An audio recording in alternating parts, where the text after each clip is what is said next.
Avez-vous déjà remarqué quand quelqu'un commence à mentir plus que d'habitude en votre présence?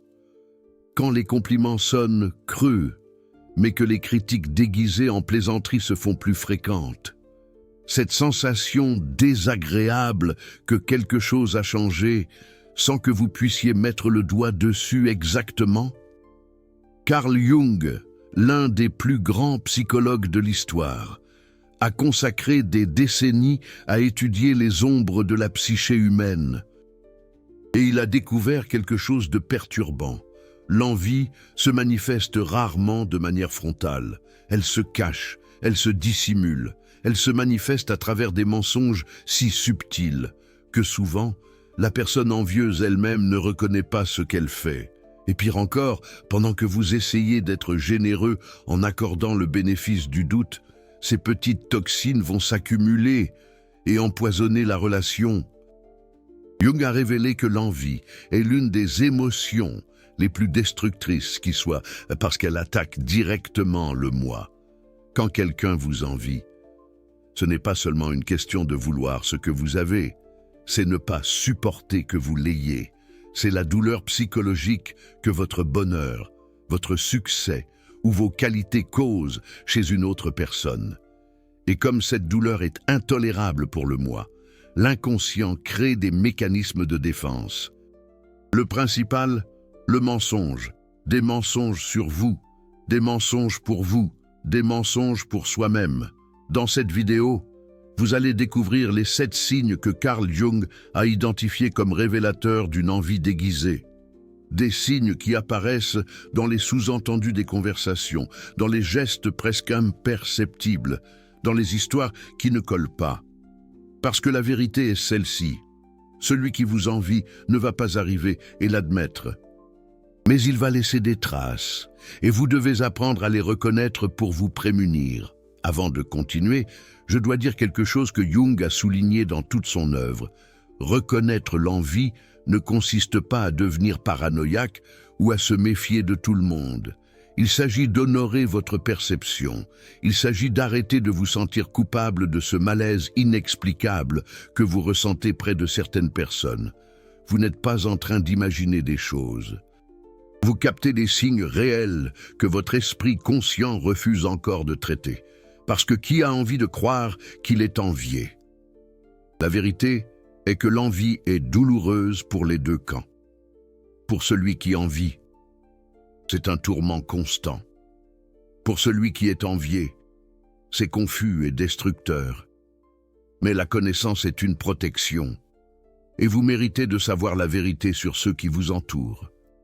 Parce que les relations construites sur une envie déguisée ne sont jamais sûres, et Jung le savait mieux que quiconque. Maintenant, si vous êtes ici, c'est probablement parce que vous avez déjà ressenti quelque chose d'étrange dans une relation. Peut-être cet ami de longue date qui a changé après votre promotion. Peut-être ce membre de la famille qui a toujours un commentaire négatif sur vos réussites. Peut-être ce collègue qui vous complimente en face, mais dont vous découvrez ensuite qu'il dit du mal dans votre dos. La douleur de découvrir que quelqu'un vous envie est l'une des expériences les plus solitaires qui soit. Parce que quand vous essayez d'en parler, vous entendez généralement « tu te fais des idées, tout le monde ne t'envie pas » et là, vous vous sentez encore plus mal. Mais Jung a enseigné quelque chose de libérateur. Faites confiance à ce que vous ressentez. Votre psyché a des mécanismes ancestraux de détection des menaces sociales. Si quelque chose semble cloche, c'est probablement que c'est le cas. Et c'est pourquoi nous allons plonger dans ces 7 signes maintenant. Parce que vous n'êtes pas fou, vous n'êtes pas en train d'exagérer. Vous percevez une envie réelle déguisée en autre chose. Et il est temps de valider votre perception. Premier signe. Il minimise vos conquêtes avec des mensonges sur la chance. Carl Jung a étudié en profondeur comment le moi se protège des menaces. Et l'une des plus grandes menaces pour celui qui vous envie est de reconnaître que vous méritez ce que vous avez conquis. Parce que si vous le méritez, alors qu'est-ce que cela dit d'eux qui ne l'ont pas, qu'ils ne se sont pas suffisamment efforcés, qu'ils ne sont pas aussi capables? C'est insurmontable pour le moi. Alors, que se passe-t-il? La personne envieuse crée un récit alternatif où votre succès n'est pas un mérite, mais de la chance. Ce n'est pas du talent, mais une question de conjoncture. Ce n'est pas de l'effort, mais des atouts. Et ce récit est mensonger. Mais il est psychologiquement nécessaire à l'envieux pour continuer à fonctionner sans s'effondrer. Soyez attentifs aux commentaires que vous recevez lorsque vous réalisez quelque chose. Vous avez obtenu la promotion. Tu as eu de la chance que Dupont ait quitté l'entreprise, non? Sinon, tu n'aurais pas eu ta chance. Vous avez acheté une nouvelle voiture? Ça doit être bien d'avoir des parents qui aident financièrement. Vous êtes en pleine forme? Ah, tu as une bonne génétique. Moi, je n'arrive pas à maigrir parce que mon métabolisme est lent. Vous avez conclu une affaire importante? Timing parfait. Le marché est porteur. N'importe qui y arriverait maintenant. Vous avez perçu le schéma? Dans chaque situation, il y a un mensonge implicite ou explicite qui supprime votre mérite et attribue votre succès à des facteurs externes. Jung appelait cela une projection défensive du moi. La personne projette sa propre incapacité ou son manque d'effort sur vous à travers des histoires fausses sur la chance et les atouts. Une femme m'a rapporté que chaque fois qu'elle partageait une réussite professionnelle avec sa sœur, elle recevait le même type de réponse. Quand elle a été promue, sa sœur a dit « Le chef doit bien t'aimer ». Quand elle a gagné un prix, sa sœur a dit « Tu connais les bonnes personnes ». Quand elle a ouvert son propre entreprise, sa sœur a dit « Tu avais l'argent pour investir, tout le monde n'a pas cette chance ». La réalité, la femme travaillait 12 heures par jour, avait économisé pendant des années, avait suivi des cours, avait fait du réseautage, était qualifiée, mais sa sœur ne l'a jamais reconnue. Pourquoi? Parce que reconnaître le mérite signifierait admettre qu'elle aurait pu faire la même chose, mais a choisi de ne pas le faire. Et cette vérité était trop douloureuse. Jung expliquerait « La sœur ne mentait pas nécessairement exprès. Elle croyait vraiment à ses propres mensonges, parce que l'inconscient a construit ses récits comme défense. L'alternative serait de confronter sa propre envie. Et cela, le moi ne le permettait pas. Mais les mensonges sur la chance ne sont que le début. Le deuxième signe est encore plus subtil. Deuxième signe, ils inventent ou exagèrent leurs propres problèmes pour capturer votre attention. Jung a identifié un schéma fascinant chez les personnalités envieuses. Elles ne peuvent pas supporter que vous soyez le centre de l'attention de manière positive. Alors, chaque fois que vous partagez quelque chose de bien, elles doivent rediriger l'attention vers elles-mêmes.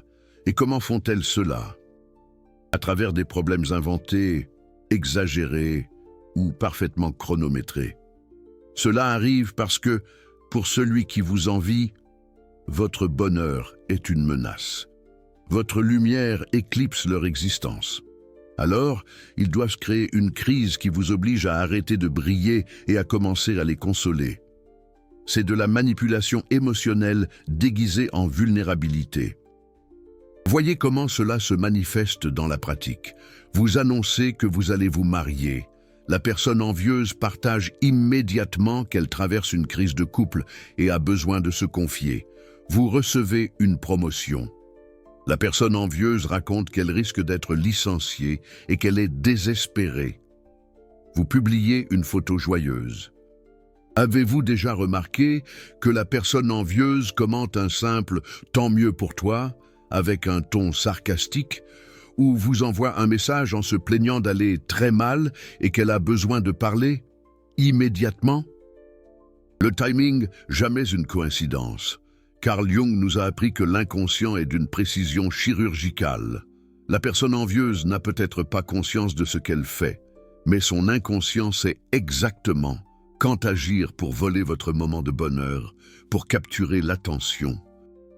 Et voici la partie la plus insidieuse.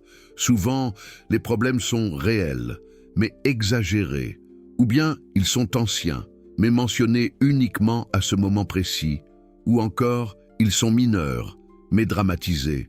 Le mensonge ne réside pas dans l'existence du problème, mais dans la manière et le moment de le présenter. C'est ça, la projection défensive du moi. Imaginez un collègue de travail qui agit de cette manière. Chaque fois que quelqu'un complimentait ce collègue lors des réunions, l'autre se précipitait ensuite pour aborder des sujets privés en disant qu'il souffrait d'anxiété et qu'il avait besoin d'aide. Lorsqu'il a conclu une vente importante et que toute l'équipe l'a félicité, l'autre est arrivé en disant qu'il allait démissionner car il n'en pouvait plus de la pression. Au début, notre homme s'inquiétait et passait du temps à le consoler. Mais avec le temps, il a fini par comprendre le schéma. Chaque fois qu'il vivait un moment positif, l'autre traversait une crise. Et curieusement, ces crises disparaissaient dès que l'attention se détournait d'eux. C'était presque comme si elles étaient inventées. Jung appelait cela du vampirisme émotionnel. La personne suce votre énergie et votre joie en créant des drames qui vous forcent à arrêter de célébrer pour la consoler. Et si vous ne répondez pas avec l'attention qu'elle attend, savez-vous ce qui se passe? Vous devenez l'insensible, vous devenez l'égoïste, du gaslighting parfait. Maintenant, prêtez une attention toute particulière au troisième signe, car il est extrêmement courant. Troisième signe, ils mentent sur vous à d'autres personnes. Carl Jung a découvert que l'envie a besoin d'une validation extérieure pour se maintenir. Il ne suffit pas que la personne envieuse crée des narrations fausses en interne. Elle a besoin que d'autres y croient également. Pourquoi? Parce que si elle parvient à convaincre les autres que vous ne méritez pas ce que vous avez, cela confirme sa narration et protège son moi. C'est pourquoi les personnes envieuses mentent sur vous à des tiers.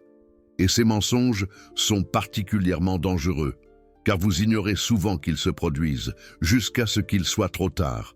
Mensonges si subtils. Les mensonges peuvent être de plusieurs types. Les mensonges par omission. Ils racontent votre histoire, mais suppriment la partie de votre effort. Sophie a obtenu la promotion. Mais ils ne mentionnent pas les 60 heures par semaine que vous avez travaillé. Les mensonges par distorsion.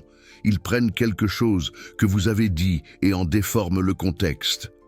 Elle a dit qu'elle était contente de sa nouvelle voiture. Mais ils ne mentionnent pas que vous avez économisé pendant 3 ans. Les mensonges par invention. Ils inventent littéralement des choses que vous n'avez jamais dites ou faites. Depuis qu'il a été promu, il se la pète un peu. Alors que vous n'avez jamais changé votre comportement.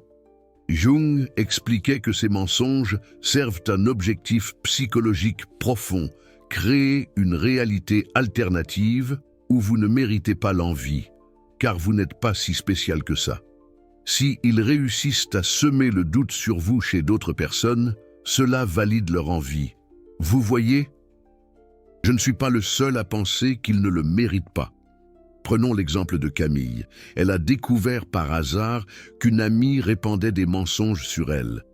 L'amie disait aux autres que Camille avait obtenu le poste parce que son père connaissait le patron de l'entreprise. Mensonge absolu. Son père n'habite même pas dans la même ville, mais le mensonge s'était déjà répandu et avait créé une perception fausse sur son mérite. Lorsque Camille a confronté son amie, savez-vous ce qui s'est passé? L'amie a tout nié. Elle a dit que Camille était paranoïaque, qu'elle avait du mal comprendre, qu'elle n'aurait jamais dit ça. Du gaslighting classique, transformer la victime en folle et la menteuse en innocente. Jung nous met en garde. Les personnes envieuses sont des maîtres dans le contrôle des narrations. Elles savent exactement quoi dire à chaque personne. Avec vous, elles sont douces et élogieuses. Avec les autres, elles sont venimeuses et dévalorisantes. Et si vous les confrontez, elles auront toujours des témoins qui diront « mais elle dit toujours du bien de toi ». Mais ce n'est pas tout. Le 4e signe va vous faire remettre en question plusieurs conversations. 4e signe, elle pose des questions faussement inquiètes. Carl Jung a étudié de manière exhaustive le langage et a découvert que des questions apparemment innocentes peuvent cacher des intentions sombres. L'une des manifestations les plus courantes de l'envie est la question fausse, celle qui se déguise en préoccupation, mais qui en réalité sème le doute, l'insécurité ou la culpabilité. Les personnes envieuses posent ce type de questions parce qu'elles ne peuvent pas vous attaquer directement, sans révéler leur envie. Elles attaquent donc par le biais d'une préoccupation fabriquée. Et le pire, si vous vous offusquez, elles diront « Je m'inquiétais juste pour toi ». Gaslighting perfito. Voyez des exemples concrets. Sur le plan professionnel, tu es sûr d'être prêt pour ce poste. Ne sera-ce pas trop stressant pour toi? Sur le plan relationnel, tu penses qu'il t'aime vraiment ou qu'il est avec toi par intérêt? Sur le plan des réussites, tu ne trouves pas que tout cela arrive trop vite?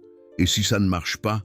Sur le plan de l'apparence, tu as beaucoup maigri, tu n'es pas malade au moins? Avez-vous remarqué le schéma? Chaque question sème une graine de doute. Suis-je prêt? M'aime-t-il vraiment? Cela va-t-il marcher? Suis-je malade? Jung appelait cela du sabotage subtil, par l'introduction d'incertitudes. Et le plus cruel, c'est que la personne pose ces questions avec un air de préoccupation véritable, avec une voix douce, avec un petit tapotement sur le bras, avec des yeux remplis de fausse empathie. Alors, si vous réagissez mal, vous passez pour un ingrat. Après tout, la personne était juste inquiète, n'est-ce pas? Prenez l'exemple d'Isabelle. Elle rayonnait de bonheur dans sa nouvelle relation. Elle avait trouvé un homme qui la traitait bien, qui la respectait, qui était stable émotionnellement. Elle était heureuse pour la première fois depuis des années, mais elle avait une amie qui, à chaque fois qu'elle se voyait, posait des questions du genre « Tu es sûr qu'il n'a rien à cacher? Un homme trop bien, c'est suspect. Tu as vérifié son passé ?» Au début, Isabelle pensait que c'était de l'inquiétude sincère, mais avec le temps, elle a réalisé que son amie ne célébrait jamais sa relation. Elle ne faisait que semer des doutes, et par coïncidence, son amie était célibataire et malheureuse depuis des années. L'envie était claire, mais déguisée en sollicitude. Jung nous a enseigné que lorsqu'une personne se soucie sincèrement de vous, son inquiétude s'accompagne de soutien. Mais quand il s'agit d'envie déguisée, l'inquiétude s'accompagne de sabotage émotionnel, empoisonnant la relation. Maintenant, voici le 5e signe, qui est particulièrement traître. 5e signe, ils mentent en disant que d'autres personnes ont dit du mal de vous. C'est l'un des signes les plus manipulateurs que Jung ait identifié. Les personnes envieuses inventent souvent que des tiers ont dit du mal de vous. Pourquoi? Parce que ainsi, elles peuvent vous blesser sans en assumer la responsabilité. Elles ne sont que des messagers, n'est-ce pas? Faux. Dans la plupart des cas, personne n'a rien dit, ou alors, ils ont dit quelque chose de neutre qui a été déformé, ou c'est la personne envieuse elle-même qui l'a dit, et qui l'attribue maintenant à un tiers fantôme. C'est un pur mensonge, mais extrêmement efficace. Voyons comment cela fonctionne. Avez-vous déjà remarqué? Je ne pense pas ça, moi. Mais Sophie et Antoine ont commenté que vous étiez devenu un peu trop sûr de vous après cette promotion. Je vous défends.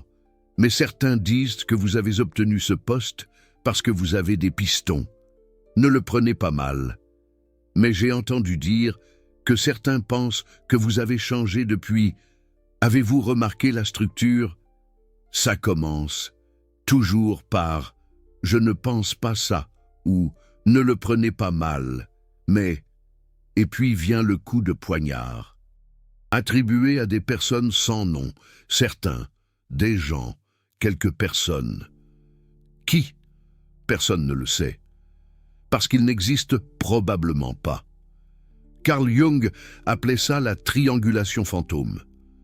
La personne envieuse crée un tiers fictif pour valider ses propres sentiments négatifs à votre égard.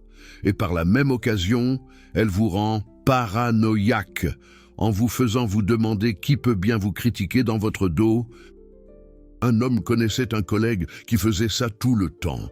Écoute, juste pour que tu saches, certains disent que tes résultats ne sont pas à la hauteur. L'homme était perplexe parce que ses chiffres étaient excellents. Mais la graine du doute était plantée. Il a commencé à se sentir insécure, à travailler encore plus, à se stresser, jusqu'au jour où il a décidé de demander directement à son chef s'il y avait un problème avec son travail. Le chef était surpris. « Un problème ? Vous êtes l'un de nos meilleurs éléments. Personne n'est insatisfait. » C'est là que l'homme a compris. Son collègue avait tout inventé. Il n'y avait pas de certain. Il n'y avait que de l'envie. Jung nous met en garde. Quand quelqu'un vous rapporte des potins négatifs, soi-disant venant de tiers, il y a de fortes chances que ce soit un mensonge ou une déformation de la personne elle-même. Surtout si elle n'identifie jamais qui l'a dit. Mais utilise seulement ce pluriel vague et terrifiant, les gens. Mais attendez, parce que le 6e signe va vous surprendre. 6e signe. Ils mentent sur leur propre réussite pour être compétitifs. Carl Jung a observé que les personnes envieuses se mettent souvent en mode compétition lorsque vous partagez quelque chose de positif. Mais comme elles n'ont pas de réalisation réelle à montrer, que font-elles? Elles inventent, elles exagèrent. Elles mentent sur leur propre vie pour ne pas paraître inférieures. Cela arrive parce que l'envie ne supporte pas la symétrie. Si vous progressez et qu'elle stagne, leur ego ne peut pas le supporter. Alors, elles créent une réalité parallèle où elles aussi réussissent, parfois même mieux que vous. Tout est mensonge, mais c'est nécessaire pour préserver leur ego. Voici des exemples concrets. Vous, j'ai eu une promotion. Eux, c'est super. Moi aussi, je suis en phase finale pour une promotion. Ça devrait être bon la semaine prochaine. Mensonge. Aucune promotion n'est en vue. Vous, j'ai acheté un appartement. Eux, félicitations. Moi aussi, j'en cherche un, mais plus grand que le tien. J'hésite encore à acheter. Mensonge. Ils n'ont pas d'argent et ne cherchent rien. Vous, j'ai terminé mes études. Eux, c'est génial. Je pense à faire un master à l'étranger. J'ai déjà reçu des propositions. Mensonge. Ils n'ont reçu aucune proposition. Jung appelait ça la grandiosité compensatoire. La personne gonfle sa propre réalité pour compenser le sentiment d'infériorité qu'elle ressent lorsqu'elle se compare à vous. Et le pire, souvent, elles commencent à croire à leurs propres mensonges. L'inconscient construit ces fantasmes si solidement qu'ils deviennent des vérités subjectives. Une femme avait une cousine qui faisait ça constamment. Quand la femme a commencé à fréquenter quelqu'un, la cousine a inventé qu'elle sortait elle aussi avec quelqu'un de merveilleux. Quand la femme s'est fiancée, la cousine a dit que son copain allait bientôt la demander en mariage. Quand la femme s'est mariée, la cousine a disparu. Pourquoi? Parce qu'il n'y avait pas de copain. Il n'y en a jamais eu. Tout était mensonge pour être compétitive. Et voici la partie triste. Ces mensonges n'aident pas la personne envieuse à se sentir mieux. Au contraire, ils créent un cercle vicieux où elle doit mentir de plus en plus pour maintenir les apparences. Et plus elle ment, plus elle s'éloigne de la réalité. Et plus elle est malheureuse. Jung nous a appris que lorsqu'une personne a toujours besoin de vous égaler ou de vous surpasser à chaque réussite que vous partagez, c'est qu'il y a de l'envie à l'œuvre. Les vrais amis célèbrent vos victoires sans avoir besoin de voler votre moment avec des histoires douteuses sur eux-mêmes. Maintenant, soyez attentifs, parce que le 7e signe est le plus dangereux de tous. 7e signe, ils font semblant de vous soutenir, mais vous sabotent en secret. C'est le signe le plus destructeur que Carl Jung a identifié dans ses études sur l'envie et la trahison. C'est lorsque la personne maintient une façade de soutien total devant vous, mais travaille activement contre vous dans votre dos. C'est la pire forme de mensonge, parce que vous croyez avoir un allié, alors qu'en réalité, vous avez un saboteur. Jung a découvert que ce comportement est particulièrement fréquent dans les environnements compétitifs, au travail, en famille. Dans les cercles sociaux, la personne envieuse sait qu'en vous attaquant ouvertement, elle révélerait son envie. Alors elle feint le soutien, tout en semant secrètement des obstacles, en propageant des rumeurs négatives ou en retenant des informations qui vous aideraient. Voici des situations concrètes. Au travail, on vous souhaite bonne chance pour votre présentation, mais on a oublié de vous dire que le client a annulé. Et vous vous retrouvez à présenter devant personne. En famille, on vous dit qu'on soutient votre nouvelle entreprise, mais on en dit du mal aux autres membres de la famille qui allaient investir. Entre amis, on vous dit de porter une certaine tenue à l'événement, en sachant qu'elle est totalement inappropriée. Dans une relation, on vous encourage à faire confiance aveuglément, mais on est au courant de tromperies et on vous les cache. Jung appelait ça la trahison masquée sous une apparence de loyauté. C'est l'une des formes les plus psychologiquement dommageables de l'envie, parce qu'elle détruit votre capacité à faire confiance. Vous perdez non seulement la personne, mais vous perdez la foi en votre propre jugement. Un homme travaillait avec un collègue qui se disait son meilleur ami au bureau. Ils déjeunaient ensemble, partageaient leurs frustrations. Le collègue disait toujours « compte sur moi ». On est ensemble là-dedans. Mais l'homme a commencé à remarquer des choses étranges, des opportunités dont il savait qu'elles existaient, mais qui ne lui étaient jamais communiquées, des réunions importantes qu'il découvrait trop tard, des erreurs dans ses projets qui ressemblaient à du sabotage, jusqu'au jour où un autre collègue a révélé la vérité. Son soi-disant ami travaillait systématiquement contre lui. Il retenait des informations, disait du mal de lui à ses supérieurs, répondait qu'il n'était pas impliqué. Tout ça en gardant un visage d'ami loyal. Quand l'homme l'a confronté, savez-vous ce qui s'est passé? Le collègue a tout nié, avec des larmes dans les yeux. Il a dit que c'était des mensonges, qu'il était blessé par l'accusation, qu'il avait toujours été loyal, du gaslighting professionnel. Et le pire, certaines personnes ont cru le collègue parce qu'il était bon acteur. Jung a enseigné quelque chose de fondamental sur ce type de trahison. Il ne s'agit pas de vous, il s'agit de l'incapacité de la personne envieuse à gérer ses propres insuffisances. Votre succès expose ses failles et c'est intolérable. Alors elle a besoin de vous rabaisser pour se sentir de nouveau équilibré. Et voici la vérité la plus dure, vous ne pouvez jamais rien faire pour résoudre l'envie de quelqu'un d'autre. C'est un travail intérieur. Avez-vous déjà remarqué? Vous pouvez être humble, vous pouvez minimiser vos réussites, vous pouvez même vous diminuer de propos délibérés. Cela ne fonctionnera pas, parce que l'envie ne vient pas de ce que vous faites, mais de ce que vous représentez. Une menace pour le moi d'autrui. Protection et sagesse ultime selon Carl Jung. Alors, que faites-vous de cette information? Comment vous prémunir? Carl Jung nous a enseigné que la première défense est toujours la connaissance de soi. Reconnaître ces signes, non pas pour devenir amer ou isolé, mais pour faire des choix conscients sur les personnes que vous autorisez dans votre vie. Toutes les personnes ne méritent pas d'avoir accès à vous. Toutes les relations ne méritent pas d'être entretenues. Et il n'y a rien de mal à protéger votre énergie et votre paix. Voici les principes que Jung défendait. Écoutons attentivement les conseils du maître. 1. Faites confiance à votre intuition. Si quelque chose vous semble étrange, investiguez. N'ignorez pas votre sentiment de malaise, simplement parce que la personne vous sourit, car parfois, les apparences sont trompeuses. 2. Observez les schémas, et non les événements isolés. Un mensonge peut être une erreur. 7 signes cohérents. C'est de l'envie systémique. C'est un signal d'alarme qu'il ne faut surtout pas ignorer. 3. Créer une distance émotionnelle.